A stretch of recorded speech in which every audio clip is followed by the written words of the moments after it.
नमस्कार दर्शकवृन्द, यहाँहरूलाई स्वागत गर्न चाहन्छु। मनोराज धानुक।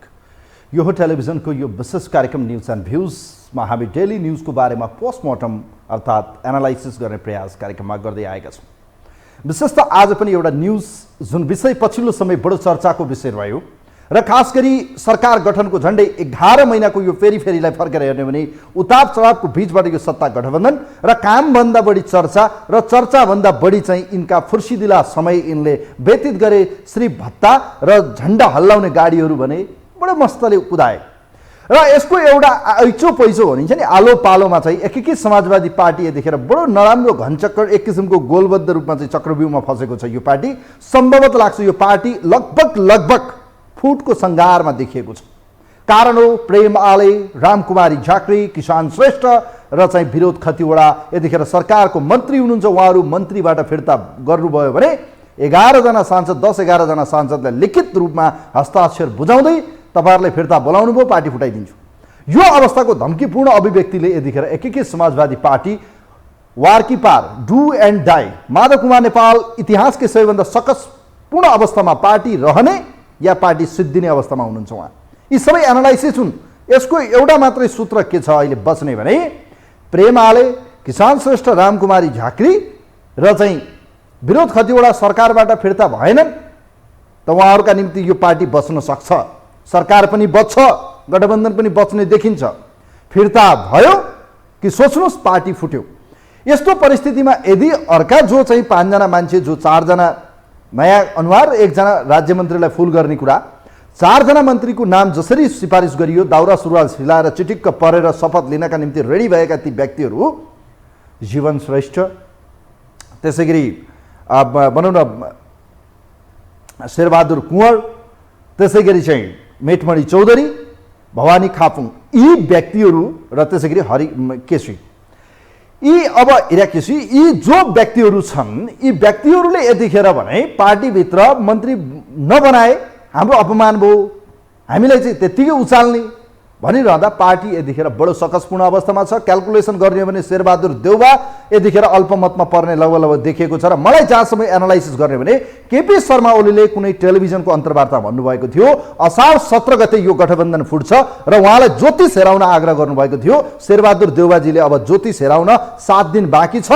असार 17 गते सम्भवतः लाग्छ केपी शर्मा ओलीले भनेको कुरा यदि साँचो सत्य हो भने असार 17 गते यो सरकार ढल्ने सम्भावना प्रबल देखिएको छ। हेर्नुहोस्, यो भनिरहँदा अन्यथा नलिनु होला, राजनीति सम्भावनाको खेल हो। हाइपोथेटिकल रूपमा हामीले यो एनालाइसिस गरिरहँदा केपी शर्मा ओलीले असार 17 गते यो सरकारको भविष्यको जसरी उहाँले भविष्यवाणी गर्नुभएको थियो त्यस्तै भविष्यवाणीको लगभग सन्निकटमा यतिखेर सरकारको भविष्य देखिएको छ। तलमाथि भयो, केपी शर्मा ओली फेरि सरकार बन्न पनि सक्छ, नभए यसै सरकारले चाहिँ चुनाव घोषणा गरेर संसद विघटन गर्न सक्ने सम्भावना प्रबल देखिएको छ। जे पनि हुन सक्छ। यसै विषयमा एकीकृत समाजवादी पार्टी फुटको सङ्घारमा छ। मन्त्रीकै कारण फुटको सङ्घारमा पुगेको एकीकृत समाजवादी पार्टीका कारणले गर्दा सत्ता गठबन्धन पनि भत्किने र चाहिँ सत्ता गठबन्धनलाई दिएको समर्थन पनि फिर्ता लिने माधव कुमार नेपालले आज बसेको पोलिट ब्युरो बैठकमा बताइसक्नु भएको छ कि यस्तो परिस्थिति यदि रहने हो भने हामी सरकारलाई दिएको समर्थन फिर्ता लिन्छौँ। सोच्नुहोस्, सरकार ढल्यो। सरकार ढल्नुको अर्थ शेरबहादुर देउवाले चुनाव घोषणा गर्ने र संसद विघटन गर्नुभएको अरू अप्सन देखिन्न। यसै सन्दर्भमा तयार पारेको एउटा रिपोर्ट छ।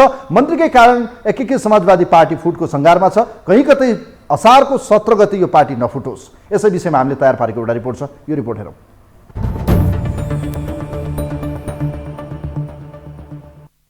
एकीकृत समाजवादी पार्टीका अध्यक्ष माधव कुमार नेपाल यति बेला रुनु न हाँस्नुको अवस्थामा छन्। मुलुकको व्यवस्था बचाउन भन्दै आफैले बनाएको पार्टी नेकपा एमाले त्यागेर नयाँ पार्टी नेकपा एकीकृत समाजवादी गठन गरेका उनलाई अहिले यही पार्टी निल्नु न ओकल्नु बनेको छ। नेकपा एमालेबाट अलग्गिने बेला होस् या नयाँ पार्टी दर्ता गर्दा हातै समाएर निर्वाचन आयोगसम्म डोहोर्याउने नेताहरू नै अहिले मन्त्री मोहका कारण उनी विरुद्ध खरिन थालेका छन्। मन्त्रीमण्डल गठनका बेला 6 महिनापछि फिर्ता बोलाउने निर्णय नै गरेर मन्त्री बनेकाहरू अहिले सरकारबाट फिर्ता हुन तयार छैनन्। सरकार फेरियो भने सबै चिजमा नयाँ सहमति, नयाँ कन्सेप्ट, नयाँ पोलिसी हुने भएर जिरोबाट सुरु गर्नुपर्छ। शहरी विकास, हाम्रो राष्ट्रिय शहरी नीति सरकार चेन्ज भएको कारणले जिरोबाट सुरु गर्यौँ। अरू योभन्दा अगाडि नै भएका सबै जिरोबाट यसरी नै सुरु गरेको हो र यो मेरो सक्सेसर मन्त्री अर्को आयो भने पनि त्यो जिरोबाटै सुरु। 22 जेठ 2079 मा पार्टीबाट सरकारमा सहभागी भएका 4 मन्त्रीहरूलाई फिर्ता बोलाउने सचिवालय बैठकको निर्णय कच्चा भएको भन्दै पार्टीले गरेको निर्णय विरुद्ध मोर्चा नै बनाएर अध्यक्ष नेपाल विरुद्ध उभिएका छन्। अर्कोतर्फ मन्त्री बन्न पालो कुरेर बसेकाहरू पनि यथाशक्य चाँडो शपथ ग्रहण गराउन दबाब दिइरहेका छन्। मन्त्री छोड्न नचाहने र मन्त्री बन्ने पालोमा रहेकाहरू बीचको घम्साघम्सीका कारण पार्टी दुई धारमा विभाजित छ। अध्यक्ष नेपालले अहिले आफूहरू सम्हालिनु पर्ने नत्र सङ्कट सिर्जना हुने बताएका छन्। पार्टीभित्रको बढ्दो असन्तुष्टिका कारण पार्टी नै विभाजन हुने त होइन, शङ्का बढेको छ। तर नेताहरू पार्टीमा कुनै विवाद नभएको दावी गर्छन्। मन्त्री हुने साथीहरूले निश्चय नै मन्त्री पद छोड्नुहुन्छ, छोडि नै हाल्नुहुन्छ तुरुन्तै। त्यसकारण चाहिँ यसमा कुनै अप्ठ्यारो मान्नुपर्ने कुरा छैन। अब म बस्छु भनेर कसैले सोचिरहेको भए त्यो प्राकृतिक कुरा होइन, अप्राकृतिक कुरा हो। त्यस्तो कसैले सोच्नु भएको जस्तो पनि लाग्दैन। केही प्रक्रियागत रूपमा असहमति देखाउनु भएको छ साथीहरूले। पार्टीमा बढ्नुहुन्छ, छलफल गर्नुहुन्छ, अगाडि बढ्नुहुन्छ। मन्त्री फेरबदल बारेको निर्णय छिट्टै कार्यान्वयन हुने नेताहरूको दावी छ।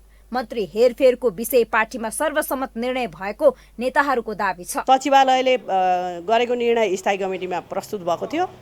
त्यो स्थायी कमिटीमा प्रस्तुत भएको कुरा चाहिँ हामीले अघि नै भने मैले हामीले अनुमोदन गऱ्यौँ। त्यो अनुमोदन गर्दा छेउमै 2 जना मन्त्रीज्यूहरूको उपस्थितिमै चाहिँ हामीले अनुमोदन गरेको हो। उहाँहरूको केही पनि आपत्ति हामीले सुनेको छैनौँ र अहिले पनि सचिवालयको बैठकको निर्णय चाहिँ अनुमोदनकै लाइनमा चाहिँ पोलिट ब्युरो सदस्य कमरेडहरूले माथि विचार राखिरहनु भएको छ। त्यसकारण हाम्रो पार्टीमा खास त्यो विषयमा दुई मत छैन। स्थानीय तह निर्वाचन र बजेटको बहानामा गठबन्धनले मन्त्रीमण्डल हेरफेर नगर्दा गठबन्धनभित्र असन्तुष्टि बढ्दो छ।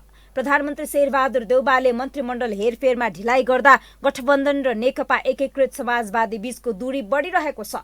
अर्कोतर्फ वाम एकताको पक्षमा उभिएका नेताहरू र पूर्व एमालेहरू बीचको बढ्दो हिमसिमले पनि एकीकृत समाजवादी विवाद र विभाजनको घेरामा पर्न थालेको छ।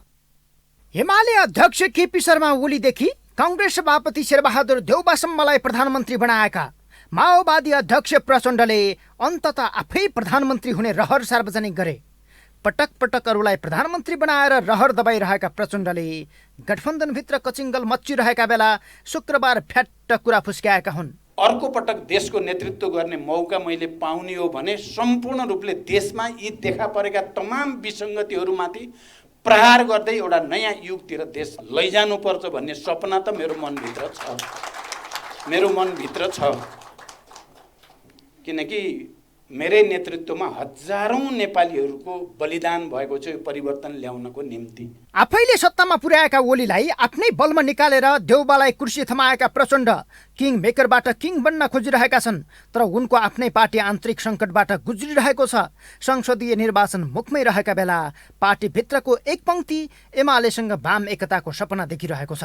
6 महिना पहिले सम्पन्न महाधिवेशनबाट आफैलाई टिका लगाएर फेरि नेतृत्वमा दोहोरिए पनि पार्टी पदाधिकारी विहीन छ। अहिले समाजवादीमा मन्त्री फेरबदल भए माओवादी भित्र पनि असर पर्ने आकलन गरेका उनले देउबालाई उक्साएर हेरफेरमाथि नै कोइसी चलाइरहेका छन्। किनकि मन्त्री फेरबदलकै विषयले समाजवादी चरम सङ्कट र विभाजनमा फसेको छ। खै पार्टी फुट्ने त मैले कहीँ कतै सुनेको पनि छैन, कल्पना पनि गरेका छैन, कसैले सुनाएको पनि छैन। यो त अचम्मको कुरा गर्नु हो। मन्त्रीज्यूहरू पार्टीको निर्णय हामी पालना गर्छौँ, यसमा के तलमाथि गरे हो र हामीले अलिकता 1-2 दिन समय तलमाथि मिलेन मात्रै त भने हो नि भन्नुभएको छ उहाँहरूले। सकिहाल्यो। एमालेबाट विभाजित बनेको 11 महिना पुग्न नपाउँदै माधव कुमार नेपाल नेतृत्वको नेकपा एकीकृत समाजवादी भित्र मन्त्री फेरबदलको हिसाब किताब नमिलेपछि विभाजनकै अवस्था छ। 9 महिना अघि मन्त्री बनेकाहरू पद खोसिए पार्टी छोड्ने धम्की दिइरहेका छन्। अहिले त्यही पदका लागि सिफारिसमा परेकाहरू मन्त्री हुन नपाए पार्टी छोड्ने घुर्की लगाइरहेका छन्। जन्म नै नेपाली समाजवादी चरम आन्तरिक द्वन्द्वमा फसेको छ। तर सत्ता गठबन्धनको नेतृत्व गरेको नेपाली कङ्ग्रेसभित्रै पनि देउबाको आनीबानी र गठबन्धनमाथिको हस्तक्षेपले चरम असन्तुष्टि छ।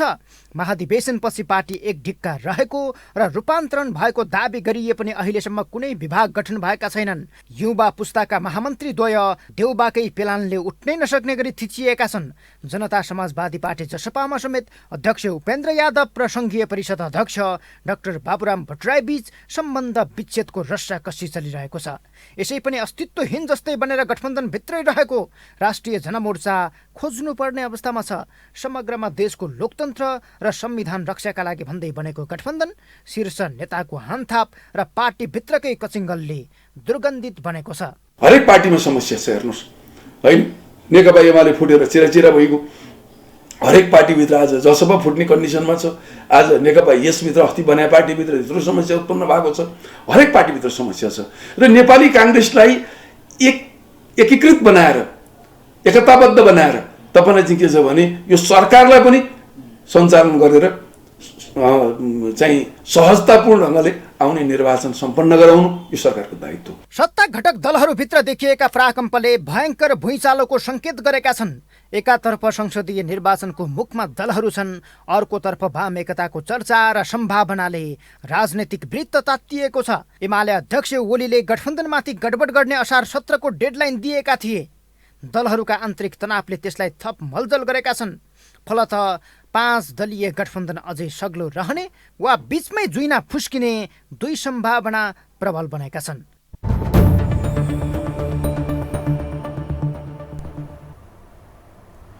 दर्शकवृन्द, सत्ता गठबन्धनभित्र सकस देखिएको छ। विशेष गरी एकीकृत समाजवादी पार्टी माधव कुमार नेपालको पार्टी चरम आन्तरिक द्वन्द्व, आन्तरिक विवाद र फुटको सङ्घारमा पुगेको छ। यो भनिरहँदा नेकपा एमालेमा कुनै विचार सिद्धान्तको लडाईँ थिएन। सिर्फ निहित केही कुर्चीको खेलोमेलो र अवसरवादले निम्त्याएको यो परिस्थितिबाट फुटेको नेकपा एमाले फेरि एकीकृत समाजवादी पार्टीका यी नैतिकता देखिन्न। कुनै विचार सिद्धान्तको पनि यहाँ लडाईँ थिएन र त्यो देखिन्न पनि। नितान्त अवसरवादले आज फेरि एकपटक एकीकृत समाजवादी पार्टी र जो मन्त्री बन्नका निम्ति खुट्टा उचालेर हिँडेका थिए, दाउरा सुरुवाल सिलाएर हिँडेका थिए एमाले छोड्दा, ती व्यक्ति भोलि गएर कङ्ग्रेस प्रवेश नगर्लान् पनि भन्न सकिन्न। हेर्नुहोस्, फुर्ती ठुलो हुनसक्छ। राजनीति हो, जे पनि सम्भव छ। तसर्थ नपत्याउने खोलाले बगाउँछ।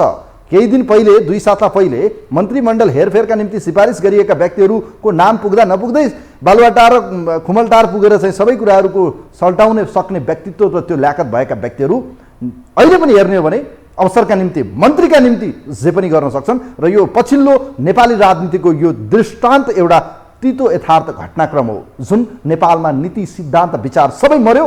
सिर्फ मन्त्री बन्नका निम्ति जे पनि गर्ने नेपालको राजनीति यो हविगत अहिले बनेको छ। र यसले अन्यथा नलिनु होला। एकीकृत समाजवादी पार्टी फुट्न पनि सक्छ र यो फुटे पनि अन्यथा नलिनु होला। विचार सिद्धान्त नभए जे गर्दा नि हुन्छ कि घरानी घसेर मै ओरिजिनल जोगियो भनेर हिँड्दा कसैलाई फरक पर्दैन। किनभने नेपालका कम्युनिस्टहरूलाई जनताले हाई सन्चो हुने गरेर हेरेका हुन्।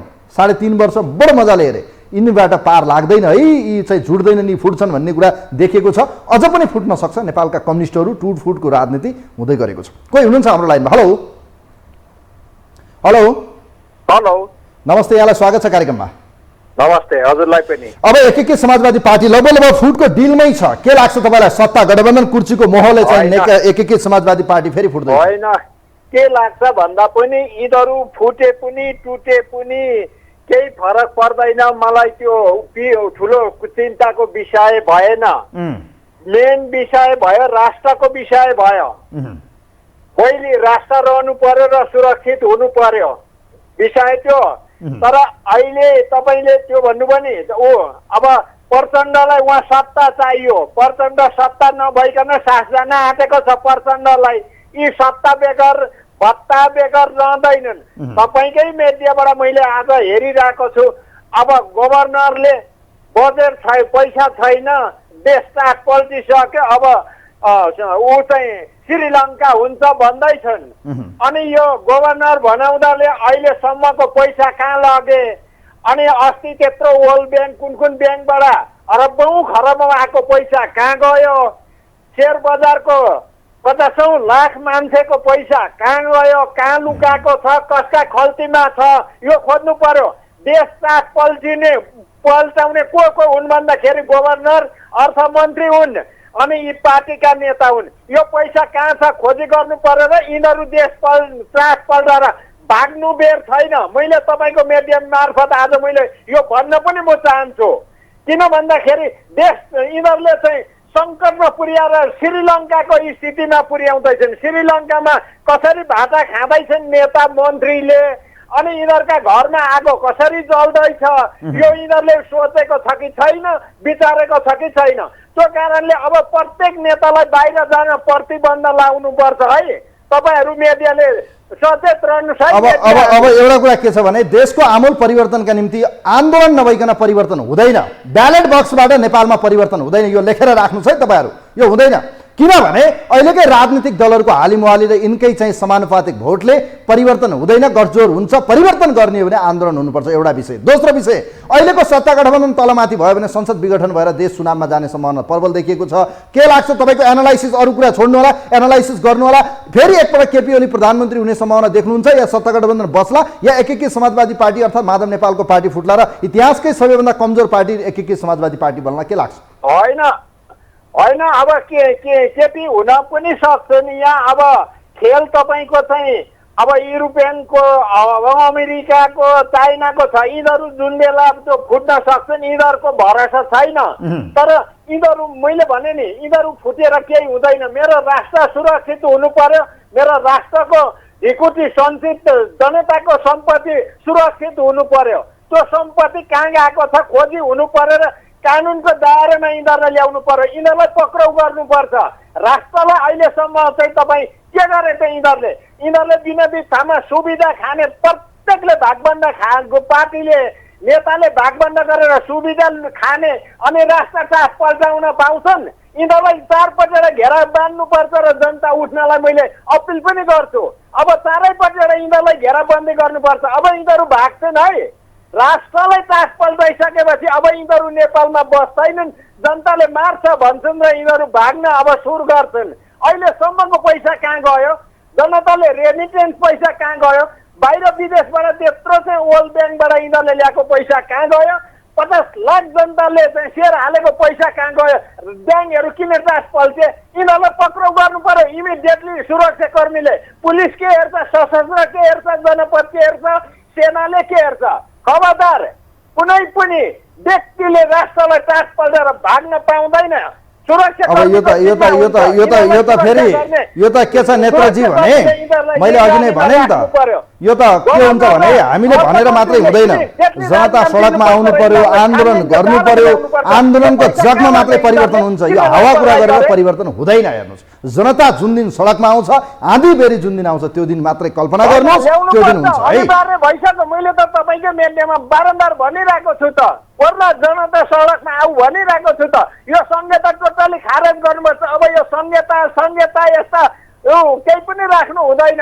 यहाँलाई धन्यवाद दिन चाहन्छु। Thank you so much. यहाँलाई धेरै धेरै धन्यवाद दिन चाहन्छु। Thank you so much. लोकतन्त्रको विकल्प लोकतन्त्र नै हो, दलको विकल्प दल नै हो। यो व्यवस्थाको विकल्प अर्को व्यवस्था हुन सक्दैन अहिले। तर जनताको ठुलो बलिदानबाट आएको व्यवस्थामा राज भनौँ न, एक किसिमको राजकाज कसको चलेको छ, हालिमुहाली मोज मस्ती कसको चलेको छ भने कुर्चीका लागि लोभी पापीहरूका निम्ति आज गर्दा यो देशमा राजनीतिक स्टेबिलिटी भएन, पोलिटिकल अनस्टेबिलिटी भयो। अर्थात् राजनीतिक अस्थिरताका कारणले गर्दा देश जहिले पनि अस्थिर बन्यो। कालो ल्याएको छ, फेरि अर्को गोरो ल्याएको छ, प्रधानमन्त्री कुर्सीमा राखेको छ 6 महिना 9 महिनामा। कति लाजमर्दो अवस्था छ ल, हेर्नुहोस् त। यस्तै हो। यो फेरि एकपटक एकीकृत समाजवादी पार्टी फुट्यो पनि अन्यथा नमान्नु होला, किनभने यो पार्टी जसरी बन्यो या जुन सिद्धान्त विचारबाट अहिले यसलाई गाइडेड गरिएको छ, अहिले परिस्थिति हेर्दाखेरि सत्ताका लोभी पापीले गर्दा यो पार्टीको भविष्य चाहिँ म धेरै लामो देखिरहेको छैन। हेर्नुहोस्, कोही हुनुहुन्छ हाम्रो लाइनमा, उहाँलाई वेलकम गर्न चाहन्छु। नमस्ते। नमस्ते हजुर, बिपी ढकाल बनस्थली ढुङ्गेधाराबाट। ल, यहाँलाई स्वागत छ। माधव नेपाल त इतिहासकै बडो रुनु न हाँस्नु भन्ने यो अचम्मको अवस्थामा उहाँलाई पुर्याइदिए। उहाँका बडो विश्वासीलाई मानिएका प्रेमाले, रामकुमारी झाँक्री, किसान श्रेष्ठ, विरोध खतिवडाले यतिखेर निल्नु न ओखल्नु यो त बडो गाह्रो बनाइदिए। ल भन्नुहोस् त, एकै समाजवादी त फुट्ला जस्तो छ। हेर्नुहोस्, अब जे रोप्या थियो त्यही फल्ने हो हजुर। तपाईँले तिते करेला रोपेर अङ्गुर फलेन भनेर खोज्नुभयो भने आफै मूर्ख हुनुहुन्छ कि बुझ्नु भएन। उहाँहरूले त्यसकै लागि पद र पैसाकै लागि त्यत्रो हुँदा खाँदाको पार्टी फुटाएर हुँदा खाँदाको त्यत्रो बहुमतको सरकार हालेर यसो गर्नुभएको थियो नि त माधव नेपालले। अनि त्यतिखेर किनभने अलिकति यो गर्दाखेरि जुन सर्वोच्चलाई सेटिङमा जुन तरिकाले मैले सेटिङमा किनभने नि अहिले यो यसको निर्णयले सेटिङ भन्ने झन् प्रष्ट भयो कि त्यहाँ जबरजस्ती धारा 5 मा दलको हित लाग्दैन यो सरकार भने स्वतन्त्र सरकार हो भने तपाईँहरूको बस पत्रकारको बस यसमा हुनु पर्यो के। त्यो बेला सर्वोच्चले परमादेशले यो स्वतन्त्र सरकार हो यसमा दलको हित लाग्दैन भनेर निर्णय गरेर जबरजस्ती संसद पुनर्स्थापना गरेर तपाईँको जबरजस्ती प्रधानमन्त्री 24 घण्टा भित्रमा बना भनेर सर्वोच्चले पठाउने। अनि आज दलको हित किन लागिरहेको यो बस पहिलो बस यो हो। उहाँहरूले अहिले यो मन्त्रीहरूलाई प्रधानमन्त्रीले या परमादेशले दुईटाले मात्रै हटाउन सक्छ यो मन्त्रीहरूलाई, पार्टीले सक्दैन। उहाँहरूले गरे व्याख्या अनुसार कि प्रधानमन्त्रीले मेरो मन्त्रीमण्डलमा यिनीहरूले काम नराम्रो गरे गर्न सकेनन् त्यसले गर्दा मैले हटाएँ भन्नु पर्यो होइन भने अब फेरि सर्वोच्चबाट परमादेश ल्याएर हटाउनु पर्यो। नत्र अनि उनीहरूले जुन व्याख्या गरेर संसद पुनर्स्थापना गरेर जुन तरिकाले यो सरकार बनाएको छ त्यसमा कुनै पनि कानुनले उनीहरूले त्यो यो कानुनलाई निचिने हो भने त्यतिखेर सेटिङ रहेछ भन्ने कुरो प्रष्ट हुन्छ। कति हाँस्नु कति रुनु लाजमर्दो भएका राजनीतिको बारेमा बोल्न पनि गाह्रो, यी नेतालाई कति गाली गर्ने कति चाहिँ सराप्ने हेर्नुस्। अब दोस्रो कुरो है, पहिलो कुरो त्यो तपाईँहरूको बस त्यसमा हुनुपर्छ। दोस्रो कुरो प्रेम आले तपाईँको किसान श्रेष्ठहरू ओलीका एकदम नजिकका थिए। उनीहरू लास्ट समयमा चाहिँ मन्त्री पदको लागि दौड गरेर आएका होइनन्। अनि उनीहरू मन्त्री पद छोड्छन्। उनीहरूले त्यही खानको लागि आफ्नो भइराखे पार्टी छोडेर हाम फालेर आछन् अनि छोड्छन्। त्यसले गर्दाखेरि यी कुराहरू हामीले विचार गर्नुपर्छ। अहिले म त माधव नेपालमा नैतिकता छ, झलनाथ खनालमा नैतिकता छ भने अस्तिको सर्वोच्चको निर्णय हेर्नुहोस्। तपाईँहरूले ती मन्त्रीहरूलाई कुनै पनि आधारमा ती स्वतन्त्र भइसके दलीय व्यवस्थामा तपाईँले यस्तो व्याख्या गर्न लगाउनु भयो सर्वोच्चलाई कि दलीय व्यवस्थामा दलका सांसदहरू स्वतन्त्र हुन्छ धारा 5 मा गर भनेर व्याख्या गर्न लगाएर सेटिङमा त्यो व्याख्या गर्न लगाएर तपाईँले जबरजस्ती आफ्नो सरकार बनाउनु भएको थियो हो। त्यसको परिणाम हो। अब हामीले भन्ने माधव नेपालको पार्टी फुटोस् त्योसँग मतलब भएन, अर्कोको देउवाको पार्टी फुटोस् केपी ओलीको पार्टी फुटोस् त्यो त मतलब भएन। हामी कानुनमा टेकौँ के। अस्ति बनाएको कानुनले के भनिराखेको छ। अनि अहिले किन यो लफडा देशमा अब देश र जनता काम गर्ने बेलामा यो लफडा किन घरिघरि उनीहरूको यो के को प्याउ हो यो देश। जसलाई जतिखेर मन लाग्यो मन्त्री बनाएको छ, जसलाई जतिखेर मन लाग्यो गाडी दिएको छ, जसलाई जतिखेर मन लाग्यो झिकेर उगेरहेको छ। के हामी नेपाली देश डुबे पनि देशको जनतालाई जेसुकै भए पनि मतलब छैन, निहित कुर्सी चाहिँ चाहिँदो रहेछ है यो देशको राजनीति। कस्तो लाजमर्दो राजनीति हो क्या, एकदम लाजमर्दो। अब त माधव नेपालले क्षमा माग्नुपर्छ नेपाली जनता छ। किन बहुमतको पार्टी फुटाएको, किन सर्वोच्चलाई त्यो निर्णय गर्न लगाएको, अहिले के आधारमा मन्त्री ब्याग गराउँदै हुनुहुन्छ। म त रामकुमारी झाँक्री विरोध कतिवटा किसान श्रेष्ठ प्रेम आलेलाई भन्छु तपाईँहरू कुनै पनि हालतमा नछोड्नु। के खेलाउन हो यो मन्त्रीमण्डल भने, देश भने खेलाउन हो। उनीहरूलाई जे मन लाग्छ त्यही गरिराख्ने, उनीहरूलाई भागभन्डा पुर्याउनलाई 6 महिना 3 महिनामा सबै मन्त्रीहरू फेरिरहन्छन् त्यसको लैलैमा दौडिरहने। त्यसले गर्दा यसो हेर्दाखेरि यदि यो परिस्थितिमा चाहिँ तलमाथि भयो भने सत्ता गठबन्धन पनि जाला जस्तो छ। प्रचण्डले आज बोल्नु भएको छ, एमालेको इसारा खोजिरहनु भएको छ। एमाले यदि साथ दियो भने प्रधानमन्त्री बन्ने दाउमा प्रचण्ड हुनुहुन्छ। यो सम्भावना कति देखिरहनु भएको छ तपाईँले? त्यो सम्भावना छैन। एमालेको सपोर्टमा के प्रचण्ड के प्रधानमन्त्री बन्दै बन्नुहुन्न। किनभने प्रचण्डले नै धोका दिएर जुन तरिकाले एमालेको नेकपाको यो हालत भएको छ त्यो सम्भव छैन। तर राजनीतिमा यी नेताहरूको केही भर चाहिँ हुँदैन। मलाई चाहिँ के लाग्छ भने देउवा सरकारै ठिक छ र यी जुन 10 जना यी 4 जनाले पार्टी फुटाउँछन् र सरकारमा बसिराख्छन्। हस्, यहाँलाई म धन्यवाद दिन चाहन्छु। Thank you so much. धेरै धेरै धन्यवाद दिन चाहन्छु बिपीजी, यहाँलाई धेरै धेरै धन्यवाद दिन चाहन्छु। बिपी ढकालजी हुनुहुन्थ्यो यतिखेर हामीसँग। र पछिल्लो समय वास्तवमा यो देशको राजनीति बडो अचम्मको राजनीति छ। नयाँ दलहरू पनि खुल्दैछन्। यो अब यो फोहोरमा चाहिँ कसरी उहाँहरू पौडिने होला यो फोहोर पोखरीमा उहाँहरूले कसरी दौडिने होला यो त हेर्न बाँकी छ। तर अहिले देखिएका राजनीतिक दलहरूको विकृत एउटा चाहिँ संस्कृति के डेभलप भएको छ भने निहित कुर्सी, निहित पैसा, निहित चाहिँ अकुत सम्पत्ति कमाउने र आउँदो चुनावमा चाहिँ कसरी आफ्नो फेभरमा चाहिँ टिकट लिएर जित्न सकिन्छ, योतिरको सत्ता स्वार्थको राजनीतिले चाहिँ नेपाली जनताले दुःख पाए। हेर्नुहोस्, यसका निम्ति अब नसोच्नुहोस् कि ब्यालेट बक्समा जाउँला, भोट दिउँला, त्यसले जितौँला, किनभने अहिलेको निर्वाचन प्रणालीले त्यो क्लियर गर्न सक्दैन। किनभने समानुपातिक मत छ र चुनावमा जाने भने एउटा दललाई मत दिनै पर्छ, अनि यिनै दल, यिनै पात्र, यिनै व्यक्ति, यिनै प्रवृत्ति आउँदा अनि व्यवस्था चाहिँ कसरी सुदृढ हुन्छ या कसरी चाहिँ यो अहिलेको भनौँ न यो देखिएको विकृति चाहिँ हट्छ, यस्तो अवस्था छ। हेर्नुहोस्, यो विकृत भएको छ। यसका निम्ति त या त फेरि त्यही 2062-63 जस्तो आधीबेरी आउनुपर्छ। हेर्नुहोस्, यो अहिलेको झाडु लाउने हो भने जुन अहिले श्रीलङ्कामा छ त्यहाँका नेताहरूको उठिवास छ, जनताले लखेट्न थाले। हेर्नुहोस्, कोही हुनुहुन्छ हाम्रो लाइनमा? हेलो हजुर नमस्ते, म गोविन्द नेवाला कौशलटार भक्तपुरबाट। ल गोविन्दजी, यहाँलाई स्वागत छ। अब सत्ता गठबन्धनमा फेरि एकपटक मडारिएको बादल लागेको छ। जतिखेर जे पनि हुनसक्छ। एक समाजवादी पार्टीमा भाँड बैलो, पार्टी फुटको डिलमा पुगेको छ। 11 जना 10 जना सांसदले वार्निङ गरिसकेका छन्, तपाईँहरूले हटाउनु भयो, पार्टी तपाईँको चाहिँ सिद्धाइदिन्छौँ। अब यो अवस्थामा चाहिँ एक समाजवादी पार्टीभित्र माधव नेपाल त के गर्ने, नरुनु न हाँस्नु, के भएको यस्तो उहाँको भविष्य? अब पार्टीहरूमा केही टुटफुट त अब हिजोदेखि नै भएको हो मेरो विचारमा। जसरी हाम्रो एकदम सरल तरिकाले एकदम विद्वान व्यक्तित्व डिपी ढकाल सरले कुरा राख्नुभयो होइन। हामी त यहाँ फोन लगाइसकेपछि दुनियाँ हावाको भरमा त बोलेर हुँदैन होइन र, हामी सुन्छौँ यस्ता बोलीहरू, हामी धेरैसम्म सुन्दै आएको हुन्छौँ। किनभने माधव नेपाल, झलनाथ खनाल भनेका यी पदका भोगी हुन् होइन। उनीहरू सही मान्छे थिए भने एउटा आफ्नो घर, कसै आफ्नो घर बिगारेर मेरो घर बिगारेर तँसँग म पहिला आउँछु भनेर कसैले भन्छ? सही मान्छे हो भने। माधव नेपाल भनेका हामीले प्रश्न भन्छौँ प्रचण्ड र शेरबहादुर देउवाका कार्यकर्ता हुन् होइन। हिम्मत छ, हामी उहाँसँग टेबलमा पनि बसेर छलफल गरेका छौँ। माधव नेपाल कस्ता हुन्, हिजो कति वर्षसम्म मासुरी चलाए नि उनले, देशमा के गरे उनले, हामी त्यो खोजेका छौँ। उनी भनेका कुर्सीमा पुग्ने, कुर्सीमा पुगेन भने उसले पार्टी ध्वस्त पार्छ भन्ने नियत लिएर मनोकामना चाहिँ छ, भित्रभित्रै चाहिँ प्रे चाहिँ छ, एमाले हाम्रो पार्टी फुटाइदियो, अब गएको एकीकृतमा चाहिँ त्यहाँ पनि फुटोस् भन्ने कामना चाहिँ छ। त्यसो भए भित्रभित्रै होइन, उनी त्यही हो, माधव नेपालको सिद्धान्तै त्यही हो।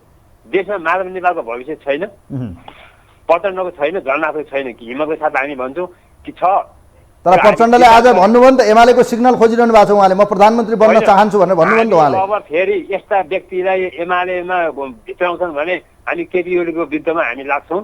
त यस्ता भनेका यी पदका भोगीहरू हिजो पनि मिल्न आउँदाखेरि हामीले विरोध गरेकै हौँ, अन्तिमसम्म पनि त्यस्तो हुँदैन भनेर हामीले वचन दिनुभएको थियो। तर देखियो नि त यस्ता यी पदका भोगीहरूलाई एक्लै लड्नुहोस्, आउनुहोस्। तपाईँलाई के लाग्छ एकीकृत समाजवादी पार्टीभित्र अहिले जो सरकारमा हुनुहुन्छ उहाँहरूको चरित्र, उहाँहरूको आचरण के देखिरहनु भएको थियो, किन उहाँहरू पार्टी फुटाउनु भयो, किन जानुभयो, सत्तामा पुग्नु भएको छ, अहिलेको अवस्थामा तपाईँलाई लाग्छ एकीकृत समाजवादी पार्टी फुट्ला कि नफुट्ला? ठ्याक्कै यति मात्र, या उहाँहरू ब्याक हुन्छन् या उहाँहरू सरकारबाट ब्याक हुन्छन्? उनीहरू त फुट्दै एक-एकजना हुनुपर्छ, एक-एकजना हुनु। माधव नेपाल एकजना, झलनाथ एकजना होइन, को हुन्छ रामकुमार झाकै श्री प्रेम आलेसाले भन्ने कस्ता अभिव्यक्ति दिने हिँड्छन्। त्यस्ता व्यक्तिले एमालेमा ल्याउनु हुँदैन। हिम्मतको साथ हामीले खबरदारी गर्छौँ। भोलि ल्याएछ भने यो एमालेको पनि अलिकति हामीले खबरदारी गर्नुपर्छ।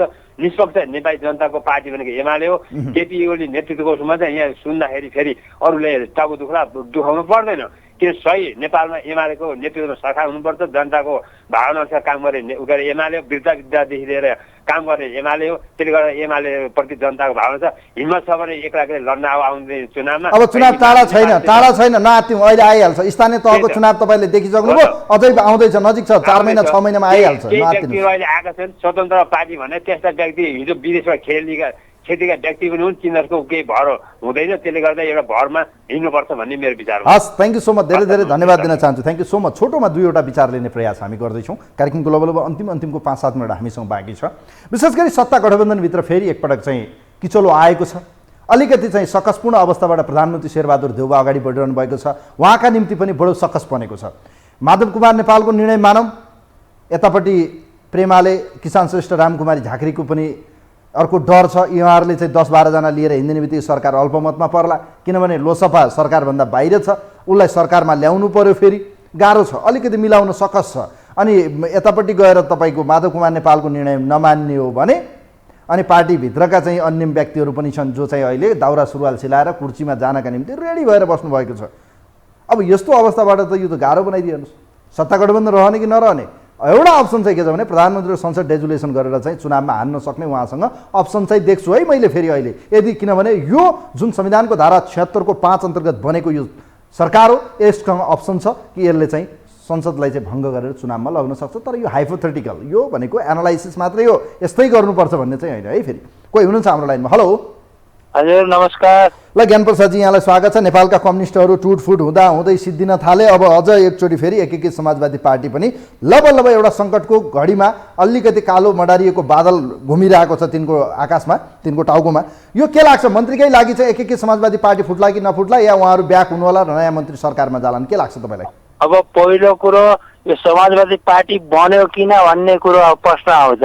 यो समाजवादी बनेको सिट कुर्सी नपाएरै हो। र अहिले त झन् यस्तो अवस्था आएको छ माधव कुमार नेपाललाई, अहिले पूर्व मन्त्रीहरू 4 जना मन्त्रीहरू जुन छन् उनीहरूलाई वापस बोलाएको छ। अब उनीहरूलाई वापस ल्याउँदा बित्तिकै उनीहरू फेरि केपी ओलीका पक्षमा जाने जस्तो देखिन्छ। र अहिले जुन ढोरसोर सिलाएर बसेका 4 जना छन् तिनीहरूलाई मन्त्री नबनाउँदा बित्तिकै उनी फेरि केपीतिर जाने सम्भावना छ। अहिले दुईतिर चाकै छ। माधव कुमार नेपालले अब गर्ने के हो थाहा छैन। र अब रह्यो कुरो कम्युनिस्ट भन्ने यथार्थमा भन्यो भने माधव नेपाल अहिले एमालेबाट फुटेका या एमाले नै कम्युनिस्ट होइन, माओवादी पनि कम्युनिस्ट होइन, यिनीहरू सिर्फ एउटा खोल ओढेका मात्रै हुन्। यिनलाई कम्युनिस्ट भन्न सकिन्न, कम्युनिस्टको नीति सिद्धान्त विचार यिनीहरूमा छैन। अब यिनीहरूले जुन यिनीहरूको के छ भने यिनीहरूले सिर्फ सत्ता कुर्सी पैसा मात्र यिनीहरूको उद्देश्य हो। यसका लागि यिनीहरूले जति हदसम्म खस्नुपर्छ खसेर पनि त्यो ठाउँमा जान चाहन्छ। मलाई अचम्म के लाग्छ ज्ञानप्रसादजी भने देश डुब्न आँटिसक्यो, नाउ डुब्न थालिसक्यो, समुद्रमा गएको छ, नाउ डुब्नै थाल्यो, देशै डुब्न थाल्यो, आर्थिक सङ्कटको अवस्थामा छ, यहाँ एउटा कुर्सीको पछि लागिरहेछन् नेताहरू। ल हेर्नुहोस् त यो देश कहाँ ल्याउन खोज्या? यिनीहरूलाई देशसित कुनै सरोकार छैन। यिनीहरूलाई सिर्फ कुर्सीसित सरोकार छ, जनतासित यिनीहरूको कुनै सरोकार छैन, यिनीहरूको सत्तासित सरोकार छ। अब त मैले पहिले पनि कतिपटक भनिसकेँ, शेरबहादुर देउवाजीलाई नेपाली जनताले संसद बनाएको छ। प्रधानमन्त्रीको हैसियत उहाँलाई कहिले पनि नेपाली जनताले दिएन। अहिलेसम्म 5-6 पटक प्रधानमन्त्री भइसके। अब यस्तो अवस्था छ, जे जनताले चाहन्नन् त्यही नै माथि सत्तामा बसेर माथि कुर्सी बसेर गठबन्धन गरेर हुन्छ, अथवा पार्टी तोडेर हुन्छ, अथवा कुनै विचार नमिल्ने पार्टीसित मिलेर हुन्छ, जसरी हुन्छ कुर्सीमा र सत्तामा। अब रह्यो कुरो चाहिँ शेरबहादुर देउवाले सत्ता टिकाएर चुनावसम्म जाने कुरो छ, यो खासै सम्भव देखिन्न। तर मौका छिनी सत्ता मौकाहरू जान पनि सक्छन्। र अब देश डुबाउने कुरो, देश त डुबिसकेको देश हो। अब उहाँहरूले आफ्नो नाउँमा जुन जहाजमा उहाँहरू बस्नुभएको छ, उहाँहरूको जहाजबाट जहाज डुब्दा बित्तिकै पनडुब्बी आएर लाने उनीहरूले व्यक्तिहरू बनाएर राखिसक्नु भएको छ। उहाँहरूलाई कोही फरक पर्दैन। उहाँहरूले आफ्नो जिन्दगी, आफ्ना छोरा नाति, आफ्ना परिवारहरूलाई सुरक्षित गराइसक्नु भएको छ। उहाँ पनि सुरक्षित जानुहुन्छ। डुब्ने नेपाली जनता र देश हो, देश डुबाउन अहिले होइन धेरै वर्षबाट लागिसक्नु भएको छ। Thank you so much. यहाँलाई धन्यवाद दिन चाहन्छु। कार्यक्रमको समय सकियो, यहाँलाई म धेरै धेरै धन्यवाद दिन चाहन्छु। वास्तवमै मेरो प्रश्न कहाँनिर हो भने देशमा ठुलो आर्थिक सङ्कटको एउटा परिस्थिति आउँदैछ। आर्थिकका सूचाङ्कहरू हेर्ने हो, इन्डेक्सहरू हेर्ने हो भने बडो ओह्रालो लागेको अवस्था छ, नाजुक छ। योतिर सरकारको ध्यान छैन। गरिब जनताको महँगी बढेको बढी छ, जनताको माथि कर थोपरिएको छ। हरेक एङ्गलबाट जनताको जिन्दगीसँग अहिले पनि सरकारलाई मतलब देखिन्न। यस्तो परिस्थितिबाट सरकारले जनजीविकाको सवालमा देशका निम्ति सोच्नुहोस्। यो निहित केही कुर्सीका निम्ति लोभी पापीको पछि लागेर हिँड्ने हो भने यी सबैको चाहिँ दिनगन्ती सुरु हुन बेर लाउँदैन। यस्तै अवस्था रह्यो भने माधव कुमार नेपालका निम्ति एउटा अप्सन चाहिँ हुनसक्छ। यदि इमान्दारीपूर्वक चाहिँ सरकारमा गएका मान्छेहरू फिर्ता भइदिए यो पार्टी बच्छ, अन्य अवस्थामा यो पार्टी चाहिँ लगभग फुट्छ। यो लगभग देखिएको विषय। इमान्दारिता देखाए मन्त्रीहरू फिर्ता, किन गरेको डिसिजन त ब्याक हुन सक्ने सम्भावना छैन माधव नेपालका निम्ति। यो त नैतिक प्रश्न हो। उहाँहरूले कार्यान्वयन गर्न प्रधानमन्त्रीले निर्णय मान्नुभयो र मन्त्रीहरू साइलेन्ट भएर फिर्ता आए, पार्टी बच्यो, मानेनन्, सिद्धियो पार्टी। हस्, देश र जनताप्रति इमान्दारिता देखाउँ। पार्टी आज एउटा रहला भोलि अर्को बन्ला बन्ने कुरा हो नि, बन्ने प्रक्रियामा हुन्छन्। जनताका बिचमा विचारहरूले जित्ने कुरा हो। पार्टी को जित्छ, को हार्छ, को बन्छ, को फुट्छ त्यो ठुलो कुरा होइन। त्यो देशले जित्नु पर्यो, जनताले जित्नु पर्यो। कार्यक्रममा यही बिटमा छु। कार्यक्रमको टिमसँगै आजलाई कार्यक्रमबाट म पनि बिदा हुन्छु। नमस्कार।